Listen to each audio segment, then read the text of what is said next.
Irmãos, na nossa vida cotidiana, desde cedo, desde pequeno, a gente vai recebendo informações. Informações, às vezes, muito boas e necessárias para a nossa vida. Algumas informações verdadeiras, algumas não verdadeiras, algumas nas dúvidas. Mas, diante de tudo quanto a gente ouve, diante de tudo quanto a gente aprende, a gente não pode esquecer. Devemos fazer base de tudo esse texto que eu vou ler com vocês agora. Tiago, capítulo 1, versículo 16 e 17. Eu não vou pregar nesse texto não, mas é porque eu quero tomar ele como base. E se você sair daqui nessa noite, com estes versículos na sua mente, eu me sinto satisfeito e saio daqui com a missão cumprida. Amém? Tiago, capítulo 1, versículo 16 e 17. Quem não trouxe Bíblia, já está na tela. Mas se você trouxe, não perca o bom hábito de abrir e de ler a sua Bíblia. Diz assim a palavra do Senhor: não vos enganeis, meus amados irmãos. Toda boa dádiva e todo dom perfeito são lá do alto, descendo do Pai das luzes, em quem não pode existir variação ou sombra de mudança. Amém? Podem sentar? Permaneça com a sua Bíblia aberta, que eu vou ler mais uma vez esse texto e eu vou voltar, e eu vou para o texto que nós iremos meditar nesta noite. Não vos enganeis. Tiago, inspirado pelo Espírito Santo, ele nos chama a atenção. A gente não deve se enganar. E ele fala diretamente para os irmãos: não vos enganeis, meus amados irmãos. Toda boa dádiva e todo dom perfeito são lá do alto, descendo do Pai das luzes, em quem não pode existir variação ou sombra de mudança. Qualquer informação que você receber, examine de acordo com essa passagem. De Deus só vem coisas boas. Amém? Você pode repetir comigo? De Deus só vem coisas boas. De Deus só vem coisas boas. Glória a Deus. Nesta noite, nós iremos estudar a respeito do homem. Existe uma matéria, que ela é muito conhecida, chamada antropologia, que estuda a respeito do homem. E nessa matéria a gente vai aprender muitas coisas do mundo. Vamos ter muitas informações nas escolas, na faculdade, nas igrejas, acerca do ser humano. Mas, diante de todas as informações que recebemos e que teremos na nossa vida cotidiana, nós precisamos ter aquela que Deus nos fala a respeito do ser humano. E talvez nessa noite você tenha algumas surpresas. Talvez nessa noite você tenha algumas surpresas. Mesmo sendo crente há mais de 40 anos, quando eu meditei nessa passagem, eu descobri algumas coisas interessantes. E eu também quero compartilhar com vocês. Abra suas Bíblias no 1º capítulo de Gênesis. Acho que é fácil encontrar, né? Gênesis, capítulo 1, eu quero ler com vocês 26, 27 e 28. E permaneçam com a Escritura Sagrada aberta. Diz assim o Senhor nosso Deus: também disse Deus: façamos o homem a nossa imagem, conforme a nossa semelhança. Tenha ele, o homem, domínio sobre os peixes do mar, sobre as aves dos céus, sobre os animais domésticos, sobre toda a terra e sobre todos os répteis que rastejam pela terra. Criou Deus, pois, o homem, a sua imagem, a imagem de Deus o criou, homem e mulher os criou. E Deus os abençoou e lhes disse: sede fecundos, multiplicai-vos, enchei a terra e sujeitai-a. Dominai sobre os peixes do mar, sobre as aves dos céus e sobre todo o animal que rasteja pela terra. Amém? Quando a gente estuda as Escrituras Sagradas, nós vamos ouvir algumas questões dos próprios escritores, dos homens que questionaram Deus a respeito do próprio homem. Por exemplo, Jó. Jó diz: que é o homem? Jó conversando com Deus: que é o homem, para que tanto o estimes e ponhas nele o teu cuidado? O salmista também faz a mesma indagação: que é o homem, para que tanto o estimes e ponha nele o teu cuidado? E, como eu disse, na nossa vida nós vamos receber muitas informações a respeito do homem, a respeito do ser humano. Informações diversas, e eu não quero falar sobre elas, nenhuma delas. Eu quero falar sobre o que as Escrituras nos ensina a respeito de nós, os seres humanos. Amém? Nesse texto que nós lemos, nos mostra que Deus criou o homem e a mulher à sua imagem, conforme a sua semelhança. Então, se eu e você fomos criados segundo a imagem de Deus, se o ser humano foi criado segundo a imagem de Deus, ele deveria ser o quê? Bom. Concorda comigo? Claro que sim. Se nós somos criados segundo a imagem e semelhança de Deus, deveríamos sermos bons. Quando Deus criou Adão, ele criou ele bom. O grande sábio Salomão, ele disse uma coisa bem interessante lá em Eclesiastes 7, 29. Que eu quero que coloque na tela, para que vocês vejam o que é que Salomão falou a respeito do homem. Ele diz: eis que tão somente achei que Deus criou o homem reto, mas ele, o homem, se meteu em muitas astúcias. Nós aprendemos que Deus deu ao homem apenas uma ordem quando ele criou ele. Mas será que isso é verdade? Deus só deu uma ordem a ele? Vamos ver aqui no texto que nós lemos e vamos observar algumas coisas bem interessantes a respeito do homem. Primeiro, quando Deus criou o homem, Deus lhe deu orientações. Nunca esqueça, quem cria estabelece regras. Tudo quanto alguém criou, para que aquilo funcione, quem for usar tem que cumprir as regras determinadas por quem criou. Com Deus também não é diferente. Quando ele criou o homem, ele estabeleceu regras, ele estabeleceu ordem, ele estabeleceu orientações para o homem. Versículo 26, olha o que é que Deus diz.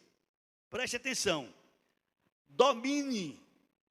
O homem foi criado por Deus para dominar. Versículo 26. Também disse Deus: façamos o homem conforme a nossa imagem, segundo a nossa semelhança. Tenha ele domínio. O homem foi criado para dominar. Dominar o quê?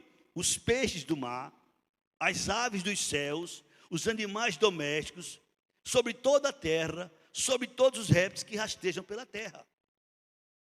Isso deveria ser. Mas, o que é que acontece? O homem muda completamente as coisas. O homem passa a dominar o próprio homem. Quanto tempo de escravidão existiu no mundo? E ainda hoje não é diferente. Quantos homens que estão subjugando os outros seres humanos? Deus não criou o homem para dominar o homem. Aprenda isso. Nós não fomos criados para dominar o homem. Nós fomos criados para dominar as coisas que Deus criou, segundo a relação aqui nesse texto sagrado. Outra coisa bem interessante. Ele domine sobre os animais que o Senhor aqui menciona. E no versículo 28, o Senhor diz: seja fecundo. Povoe a terra. Tem um pastor muito engraçado, que ele até diz, quando a gente chegar diante de Deus, esse mandamento a gente cumpriu. Porque o que tem de gente no mundo não é brincadeira. Mas foi ordem de Deus: seja fecundo, multiplicai-vos, enchei a terra e sujeitai. É para o homem dominar. Sabemos que o homem pecou e mesmo depois que pecou, Deus continua mostrando ao homem que é dele o dever de dominar. Nós conhecemos, ou pelo menos deveríamos conhecer, a história de Caim e Abel, os dois filhos de Adão e Eva. Diz o texto que Caim colocou no seu coração o propósito de matar seu irmão, Abel. Olha o que é que acontece, Gênesis capítulo 4, versículo 7. Preste atenção a estes detalhes que são de suma importância. Diz o texto, o Senhor falando com ele. Vamos para o versículo 6 primeiro. Então disse o Senhor a Caim: por que andas irados? E por que descaiu o teu semblante? Olha, o Senhor faz a ele perguntas. Caim, por que tu andas irado? Por que descaiu o teu semblante? Se procederes bem, não é certo que serás aceito? Se todavia procederes mal, eis que o pecado jaz à porta. O seu desejo será contra ti, mas a ti cabe dominá-lo. A ti cumpre dominá-lo. Veja que o homem foi criado por Deus dotado de capacidade. Por isso que Deus declara que ele foi feito segundo a imagem e a semelhança de Deus. Dominar. O homem foi feito para dominar. Deus também nos revela no versículo 29 que ele estabeleceu a regra do mantimento. Ele diz no capítulo 1, no versículo 29. E disse Deus ainda: eis que vos tenho posto todas as ervas que dão semente, que se acham na superfície de toda a terra, e todas as árvores em que há fruto que dê semente, isto vos será para mantimento. Deus criou o homem, estabeleceu as regras, estabeleceu as normas, e o que acontece?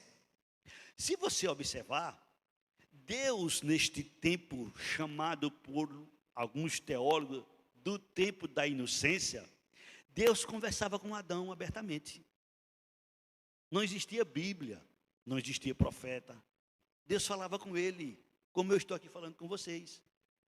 Como a gente conversa com alguém, Deus falava com ele diretamente. Isso aqui foi relatado por Moisés, porque Deus lhe revelou as conversas que teve com o homem.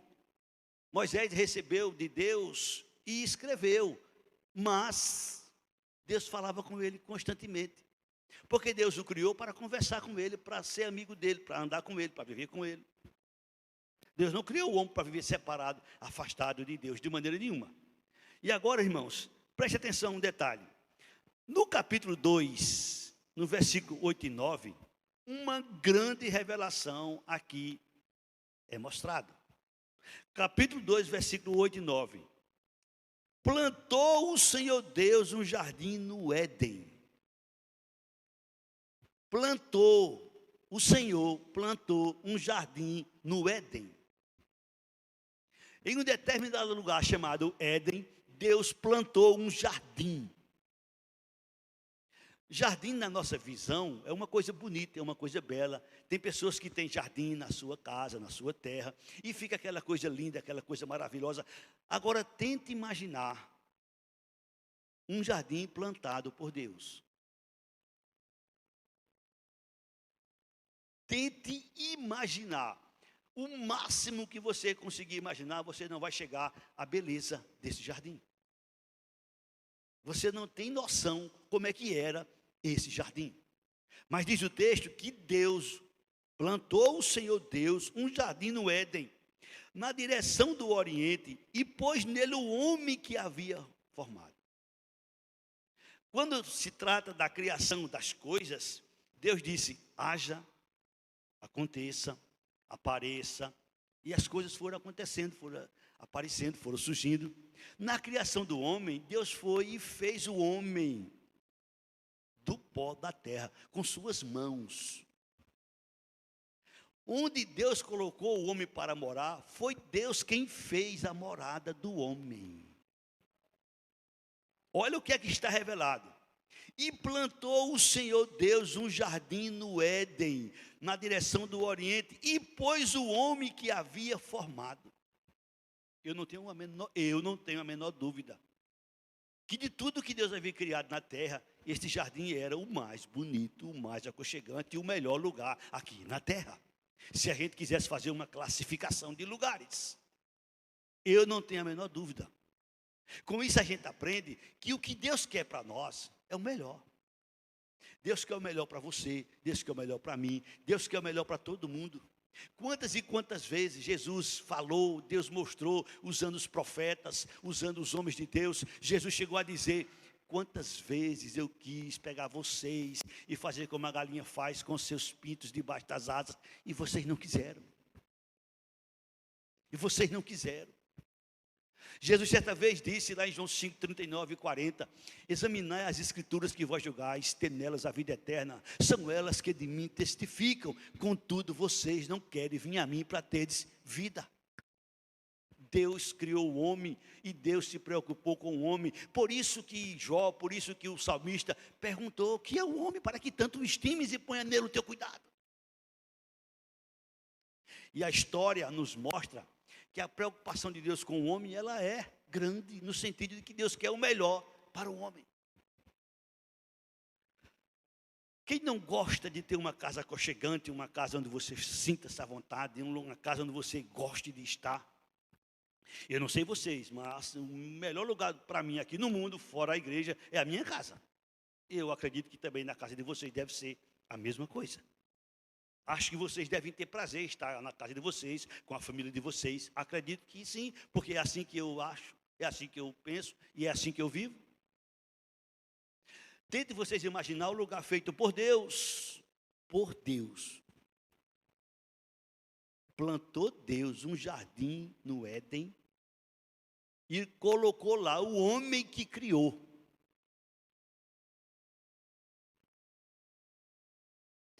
Nós que somos pais, nós queremos os melhor, as coisas melhores para os nossos filhos.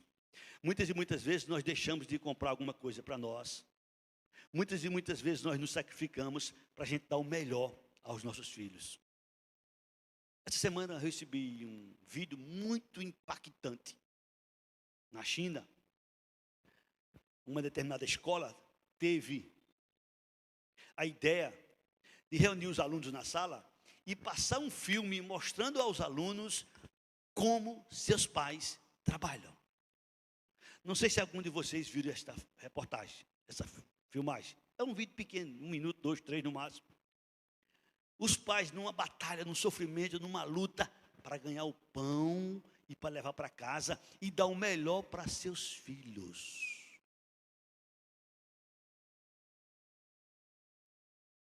Deus fez um jardim, Deus plantou. Olha o que o texto diz, Deus plantou. Vamos tentar imaginar como é que Deus fez isso, como é que Deus plantou, como é que Deus realizou, como é que foi isso. Talvez Deus tenha falado e aconteceu, sim, pode ter sido, eu não estou dizendo que não foi, mas o texto diz que Deus plantou. É como se ele fosse e ele mesmo tivesse feito, vou fazer o melhor. Vou dar o melhor. Olha, Jesus disse que nós que somos maus, queremos e sabemos dar as boas dádivas aos nossos filhos, quanto mais nosso Pai Celeste, que segundo o Tiago, dele só vem coisas boas. Quando Deus diz assim para mim, para você, não faça isso. Quando Deus diz para mim, para você, não vá por aí, é porque Ele quer o nosso bem. Ele quer o nosso bem, Ele quer o melhor para nós. Não é para a gente ser subjugado debaixo da sua tirania, não, é porque Ele quer o melhor para nós. Ele quer o melhor para cada um de nós. É por isso que Ele nos orienta, é por isso que Ele nos chama a responsabilidade, no sentido da gente conhecer e procurar praticar a sua palavra. Deus plantou um jardim e colocou o homem que havia criado. Deste jardim, no versículo 9 diz: do solo fez o Senhor Deus brotar toda sorte de árvores agradáveis à vista e boas para alimento. Nesse jardim Deus fez brotar todo tipo de árvores agradáveis à vista. Tem passagens, tem coisas que a gente vê no mundo que a gente fica de queixo caído, de tão lindo, de tão bonito que é. Isso depois de milhares de anos da história da humanidade. Agora tenta imaginar vocês, aquele jardim plantado por Deus. As árvores que estavam ali, que eram agradáveis aos olhos, que eram boas para alimento. Feito pela mão do Deus Todo-Poderoso. E colocou ali a sua criatura, que ele criou segundo a sua imagem, conforme a sua semelhança. O homem. E diz o texto: do solo fez o Senhor Deus brotar toda sorte de árvores agradáveis à vista e boas para alimento. E também a árvore da vida no meio do jardim. E a árvore do conhecimento do bem e do mal. Desse jardim, no versículo 10, saía um rio do Éden para regar o jardim, e dali se dividia, repartindo-se em 4 braços. O primeiro chama-se Pisson, é o que rodeia a terra de Havilá, onde há ouro. O ouro dessa terra é bom, também se encontra lá bidélio e a pedra de onix. O segundo rio chama-se Gion, é o que circunda a terra de Cuxi. O nome do terceiro rio é Tigre, e o que corre pelo oriente da Síria. E o quarto é o Eufrates. Tomou, pois, o Senhor Deus, o homem, e o colocou no jardim do Éden. Para quê? Diz o Senhor, para o cultivar e o guardar. Deus colocou o homem lá, nessa beleza, nessa magnitude, nessa coisa fantástica, nesse lugar maravilhoso, para que ele cultivasse e guardasse. A missão do homem era cultivar e guardar. Um lugar belo feito por Deus, chamado de jardim, lá no Éden. E o Senhor Deus nos diz, no versículo 16, que Ele deu esta ordem: de toda árvore do jardim comerás livremente. Não sei se você já observou, mas se não observou, você vai ficar sabendo agora, que inclusive a árvore da vida, Deus não proibiu dele comer. De toda a árvore do jardim comerás livremente. Não fala da árvore da vida, mas se Deus menciona de toda a árvore que há no jardim comerás livremente, mas da árvore do conhecimento do bem e do mal não comerás, porque no dia que dela comeres, certamente morrerás. Deus não proibiu do homem comer da árvore da vida. A prova é tanto que você vai perceber agora que Deus não proibiu dele comer da árvore da vida. Sabemos que o homem comeu da árvore do conhecimento do bem e do mal, que não deveria ter comido. E daí para frente, tudo quanto acontece no mundo é consequência deste ato, desta desobediência. Aprenda dessa noite algo muito profundo. O que me condena, o que te condena, não são os meus pecados, nem os teus pecados. Os meus pecados, os teus pecados, é consequência desta desobediência. Às vezes, em alguns momentos, nos deparamos com pessoas tratando a respeito de certo pecado na vida dos seres humanos. Tipo, o que é que você acha do ladrão? O ladrão vai para o céu? Ou vai para o inferno? Aí a pessoa cai na pergunta, sem ter conhecimento, e diz: o ladrão vai para o inferno. Mas por que o ladrão vai para o inferno?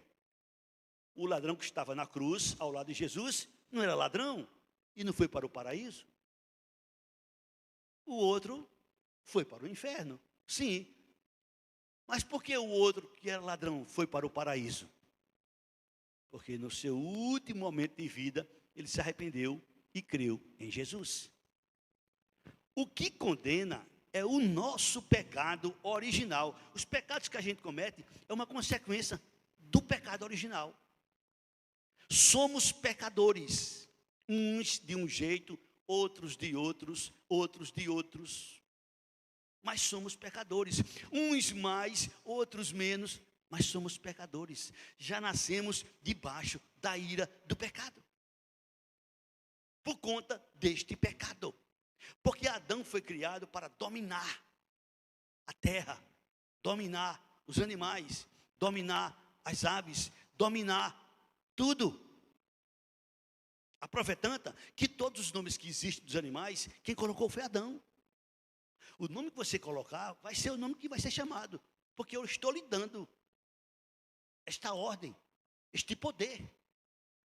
Lá em Efésios, um texto que nós conhecemos bastante, no capítulo 2, no versículo 1 e 2, presta atenção, por favor. Presta atenção, por favor. Efésios 2, 1 e 2.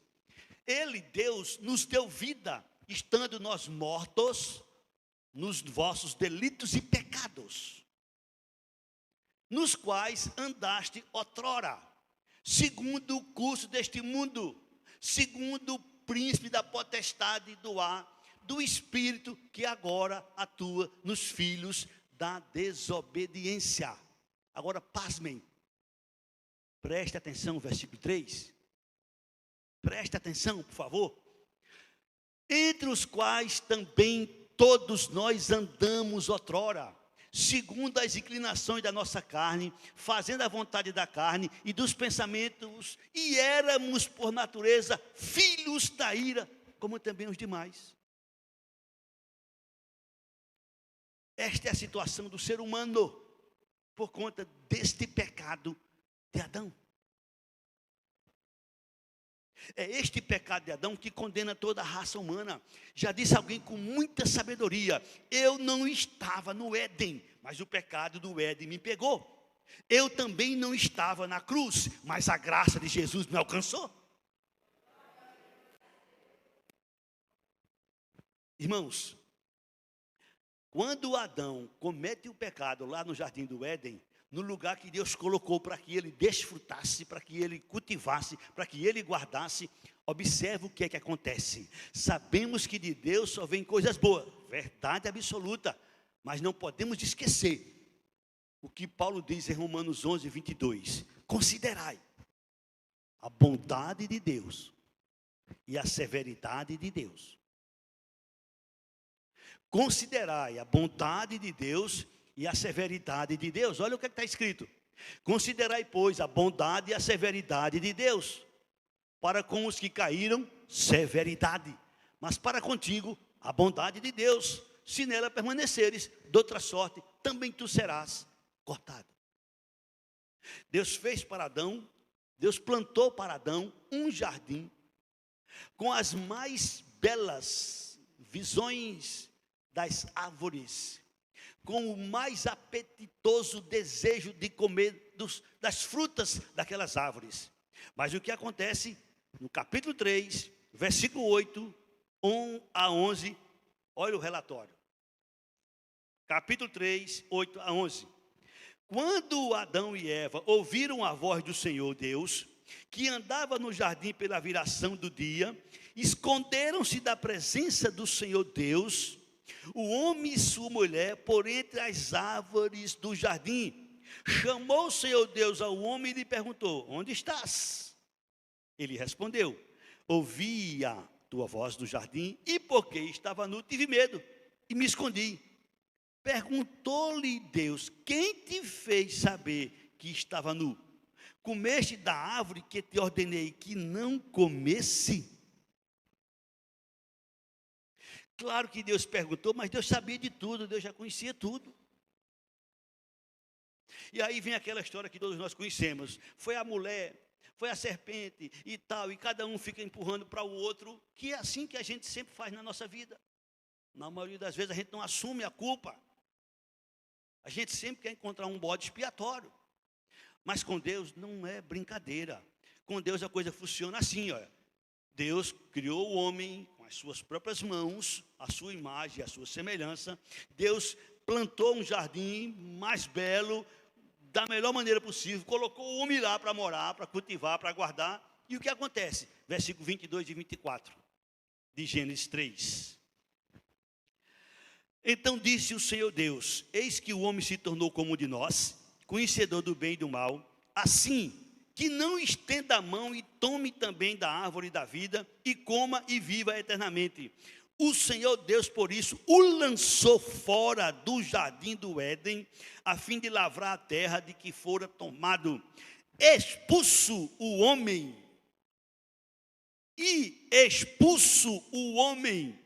colocou querubins ao oriente do jardim do Éden e o refugiu de uma espada que se revolvia para guardar o caminho da árvore da vida. O lugar que Deus criou para o homem, ele agora foi expulso, tirado da força. Saia. Estou dizendo da minha maneira. Expulso de um jardim plantado por Deus, dado ao homem para que ele cultivasse, para que ele guardasse, ele é expulso. E por conta dessa sua desobediência, é que se cumpre o que está lá em Romanos 5,12. Por um homem entrou o pecado no mundo, pelo pecado a morte passou a todos os homens, porque todos pecaram. Nascemos debaixo de pecado. A gente pega uma criança recém-nascida, a gente cuida, a gente trata, e ela vai crescendo, a gente ensinando as coisas de Deus e tal, e de repente ela solta uma mentira. Você, meu Deus, onde é que ela aprendeu isso? Onde é que ela aprendeu isso?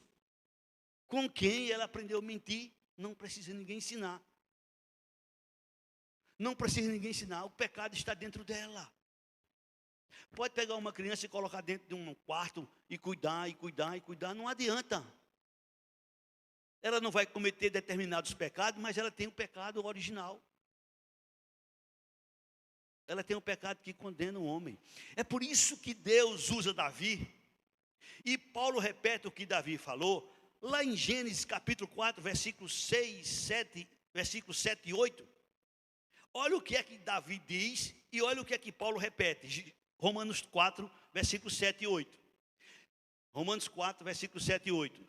Diz assim a palavra do Senhor: bem-aventurado aqueles cujas iniquidades são perdoadas e cujos pecados são cobertos.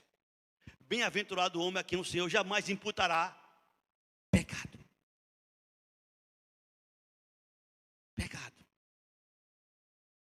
Para poder a gente se livrar do pecado original, nós precisamos que alguém pague o seu pecado.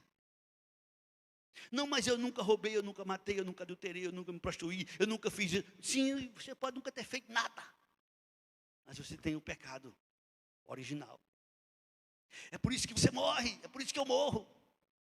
O salário do pecado é a morte. E não se trata só da morte física, porque a morte física é uma consequência, mas o pior de tudo é a morte espiritual. Que Paulo usa uma expressão para que a gente possa conhecer. Paulo chama de uma grande morte. 2 Coríntios 1,10. Ele diz que Jesus nos livrou e continuará a nos livrar de uma tão grande morte. 2 Coríntios 1,10. O qual nos livrou e livrará de tão grande morte. Que morte é esta? É a morte eterna. É a morte de separação de Deus em caráter eterno. Que João, quando escreve em Apocalipse, ele nos diz: segunda morte. Bem-aventurado e santo é aquele que faz parte na primeira ressurreição. Sobre estes não tem poder a segunda morte. Afastado de Deus para sempre. Apocalipse capítulo 20, versículo de número 4. Segunda morte. Então, se você, meu irmão, se você, minha irmã, já invocou Jesus como seu Senhor, como seu Salvador, descanse. Descanse no sentido de que o pecado de Adão, Jesus pagou. Amém? Os pecados que nós cometemos no dia a dia, nós vamos pagar as consequências. Eu vou pagar as consequências, você vai pagar as consequências. Não ficaremos impunes das consequências. Mas o pecado, Jesus já pagou. É por isso que o Senhor nos diz: nenhuma condenação há para os que estão em Cristo Jesus. Olha o que é que está escrito. Vi também. Põe o versículo 6, por favor.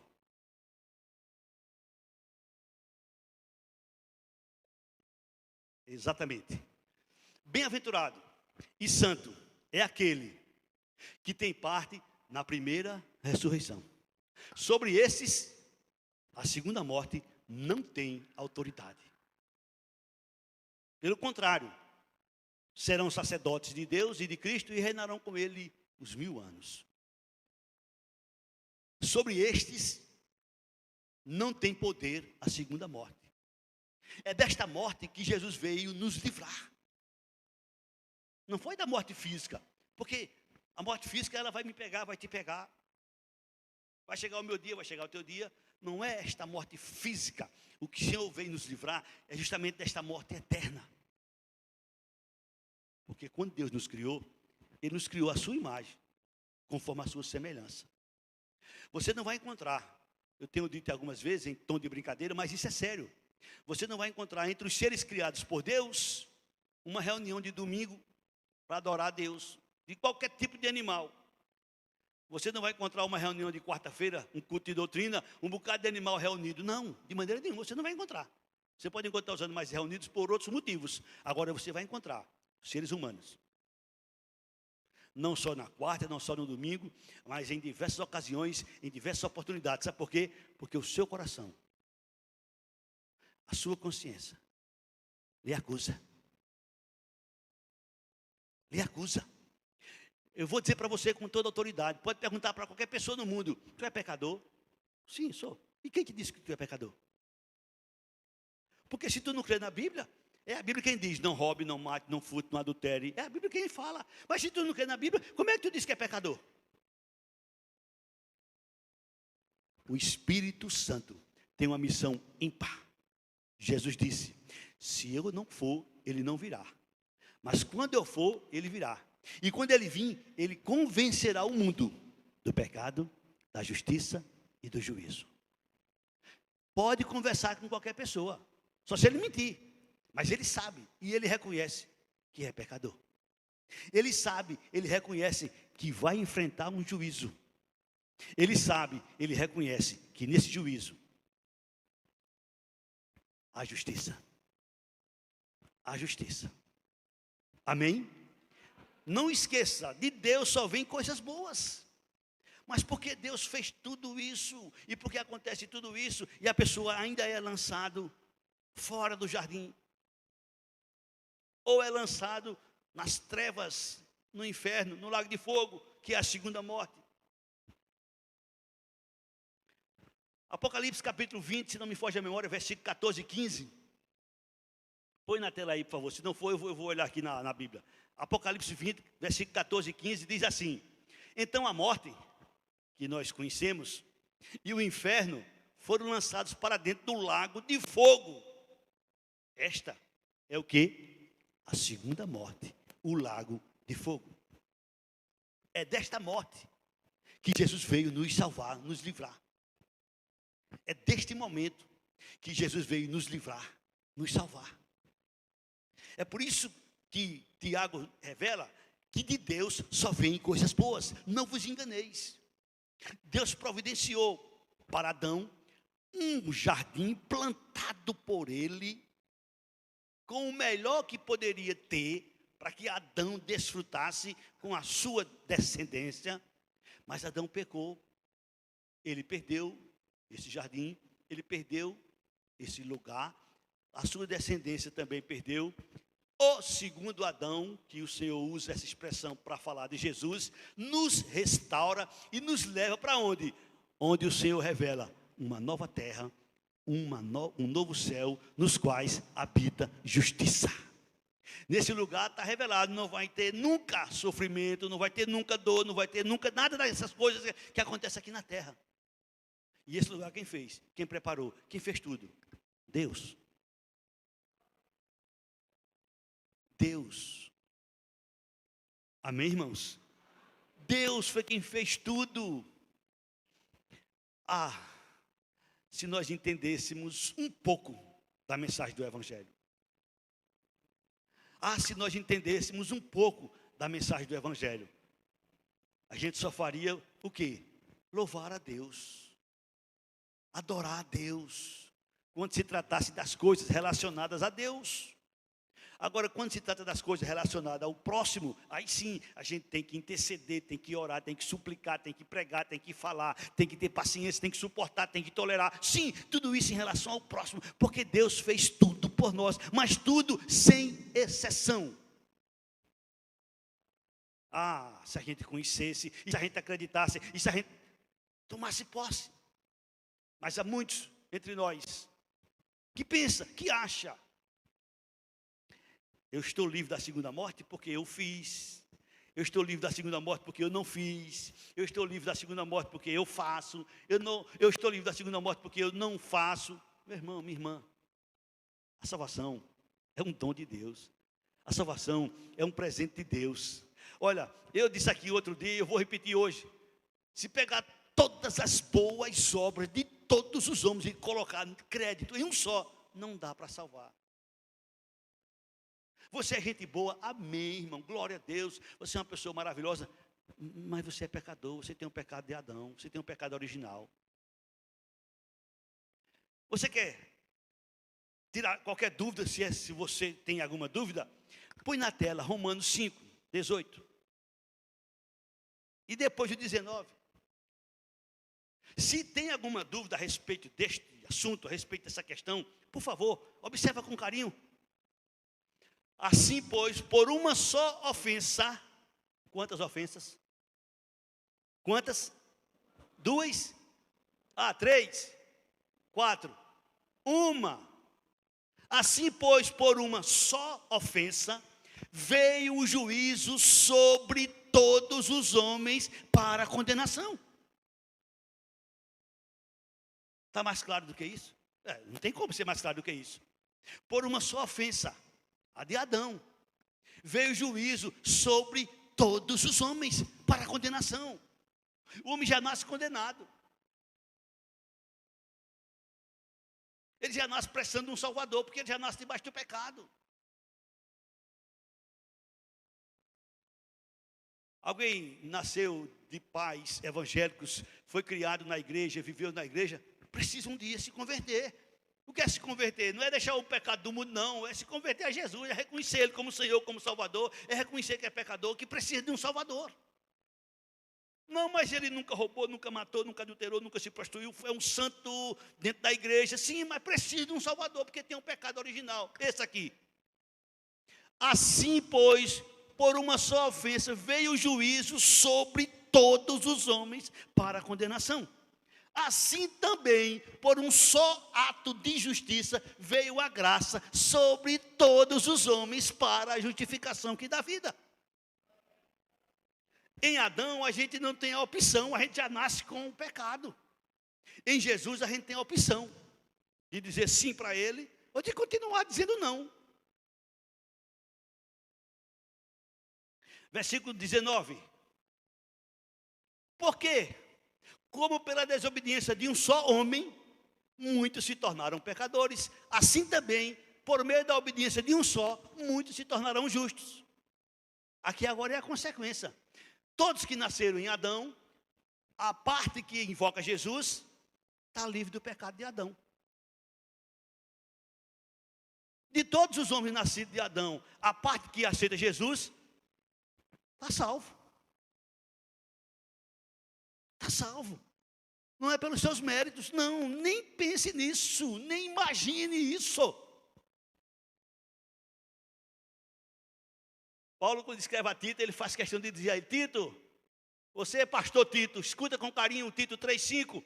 Não por obras de justiça praticada por nós, Tito, mas segundo sua misericórdia. Ele nos salvou pelo lavar renovador, regenerador do Espírito Santo que Ele derramou sobre nós. Amém, irmãos? O Evangelho, irmão, é isso.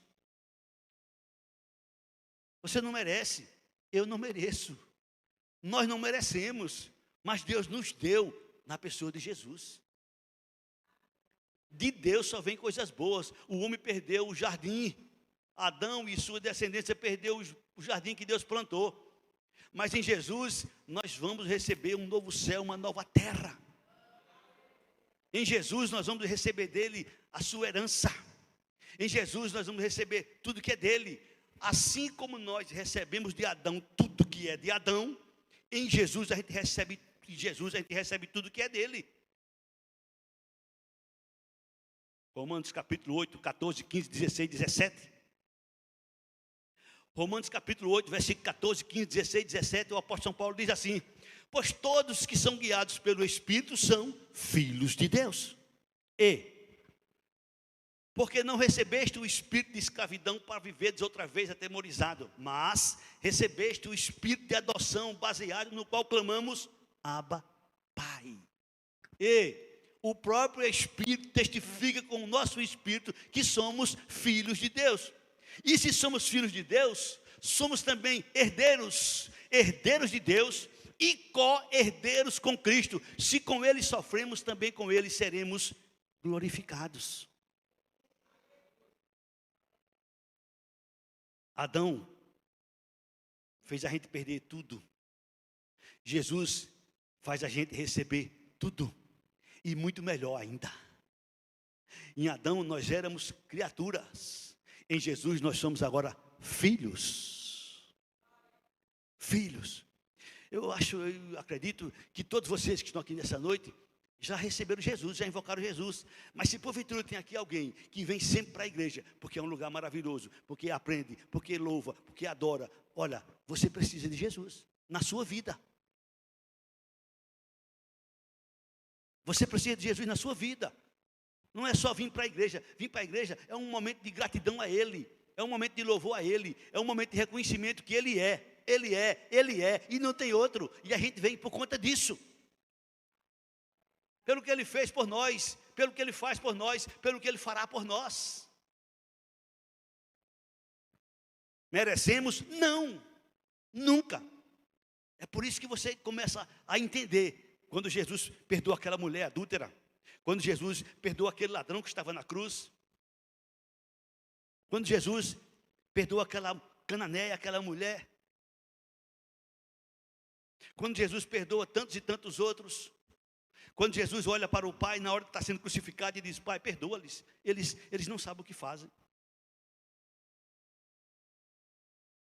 O Evangelho pega o homem e tira ele de cena. O Evangelho só aparece um. O Evangelho só glorifica um. O Evangelho só exalta um. O Evangelho só engrandece um.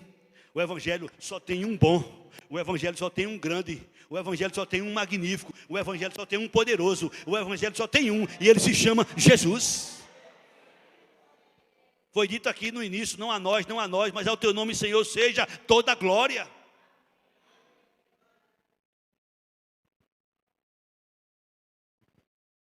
Deus criou o homem, Deus colocou o homem num jardim plantado por ele.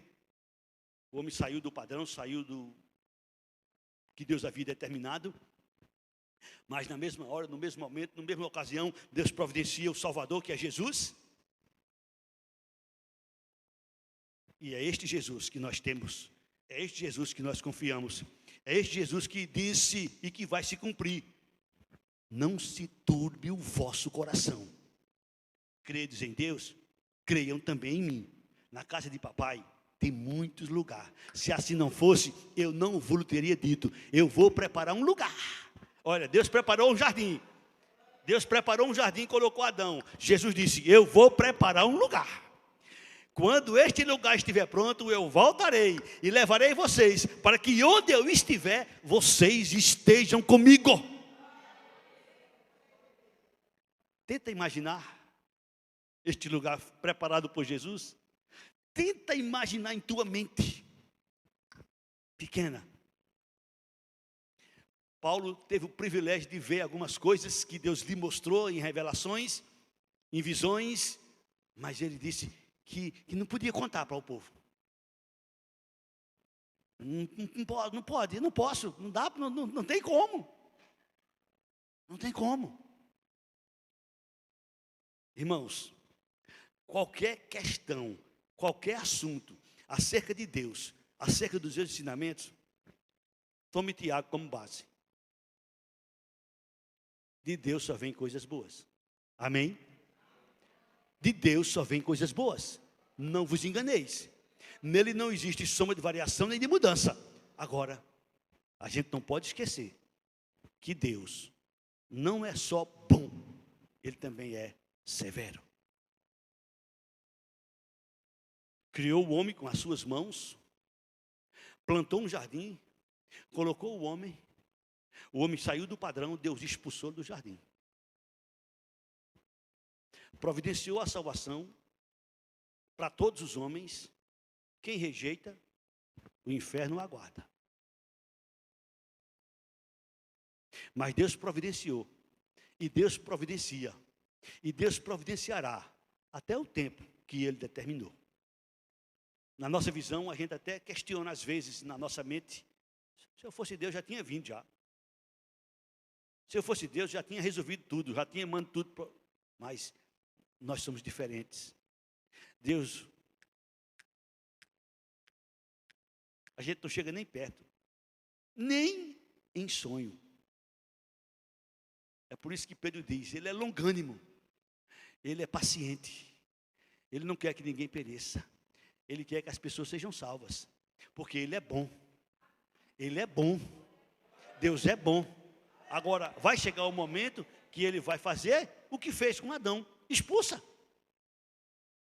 Não quis, não quer, expulsa. O lago de fogo está aí, preparado. Não é para o homem.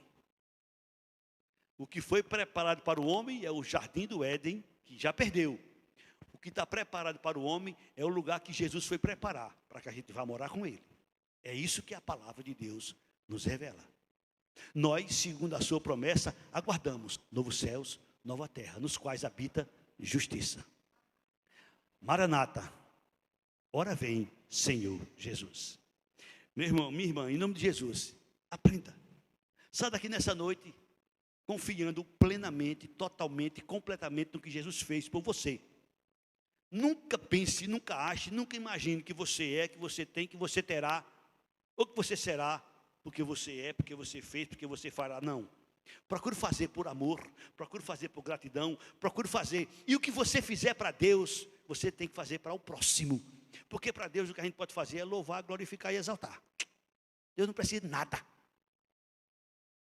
Deus não precisa de nada. Se a gente pudesse um dia ter a visão, se a gente pudesse um dia ter a audição de ver, de ouvir como é que os anjos louvam a Deus, a gente botava a cabeça entre as nossas pernas e a gente não abria nem a boca para louvar a Deus. É porque a gente não tem a capacidade de ver, nem de ouvir como é que os anjos louvam a Deus. O que Deus quer da gente é sinceridade. O que Deus quer da gente é verdade.